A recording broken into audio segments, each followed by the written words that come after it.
कारोबारी सप्ताह के चौथे दिन शेयर बाजार में दिखी तेजी। सेंसेक्स में 400 अंकों की उछाल 77,200 के स्तर पर कर रहा है कारोबार। बैंकिंग और आईटी शेयर्स में सबसे ज्यादा बढ़त। निफ्टी में भी 100 अंक से ज्यादा की तेजी, 23,350 के स्तर पर कर रहा कारोबार। बीएसई के 30 शेयरों में से 24 में तेजी, 6 में गिरावट। अडानी पर रिपोर्ट पेश करने वाली हिंडनबर्ग रिसर्च कंपनी बंद। कंपनी के फाउंडर नाथन एंडरसन ने की घोषणा।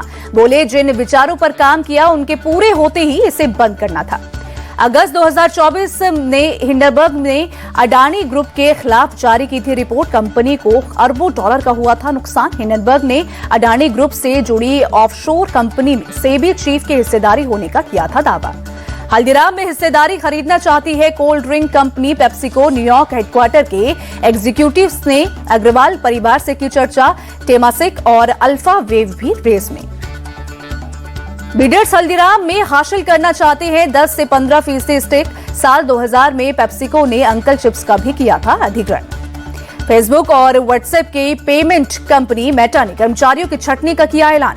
5% लोगों को नौकरी से निकालेगी कंपनी। सीईओ जुकरबर्ग बोले, लो परफॉर्मेंस वाले 3600 कर्मचारी होंगे प्रभावित।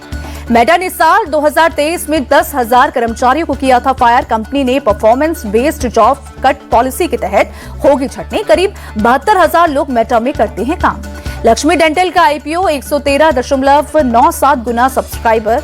एनआईआई कैटेगरी में सबसे ज्यादा 147.51 गुना बढ़ा। वहीं 20 जनवरी को एनएसई बीएसई पर लिस्ट हो गए शेयर। जीएसटी को लेकर फिर गरमाई सियासत। कांग्रेस ने जीएसटी को बताया गृहस्थी सत्यानाश टैक्स। वहीं कहा कि बजट में टैक्स टेरिफ पर लगी रोक। कांग्रेस अध्यक्ष खड़गे बोले, जीएसटी को गृहस्थी सत्यानाश टैक्स कहे या फिर गिव सीतारमण टैक्स कहें, केंद्र ने इसे गरीब और मध्य वर्ग से उनकी गाढ़ी कमाई लूटने का जरिया बनाया। दिसंबर में भारत का व्यापार घाटा हुआ कम। वहीं 21.94 अरब डॉलर पर आया आंकड़ा। आयात सालाना आधार पर 4.8% बढ़ा। जापान और जर्मनी को पछाड़ा।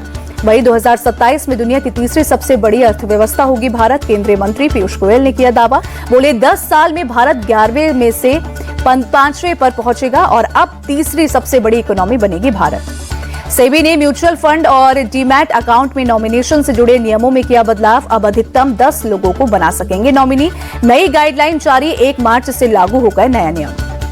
भारत में 5 साल में न्यूयॉर्क स्टार्टअप्स होंगे दोगुना। 5 करोड़ नई नौकरियां पैदा होंगी। मार्केट रिसर्च एजेंसी मैकिजी की रिपोर्ट यूनिकॉर्न 2.0 में दावा।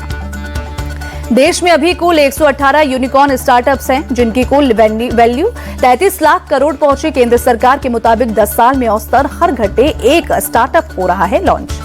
इलेक्ट्रिक व्हीकल को लेकर टीसीएस की ग्लोबल स्टडी, 64% लोगों की अगली गाड़ी हो सकती है ईवी। भारत सहित दुनिया भर के देशों के लोग सर्वे में शामिल। एलएनटी के चेयरमैन की 90 घंटे काम करने वाले बयान पर अब राजनीति। कांग्रेस अध्यक्ष खड़गे ने जताई असहमति। बोले, हफ्ते में 90 घंटे काम करने की बात गलत। श्रमिक एक दिन में 8 घंटे से ज्यादा काम नहीं कर सकते। नेहरू और अंबेडकर का उदाहरण देकर खड़गे बोले, नेहरू और अंबेडकर ने भी श्रमिकों को दिन में 8 घंटे से ज्यादा काम न करने की वकालत की थी। 90 घंटे काम करने वाला विचार छोड़े।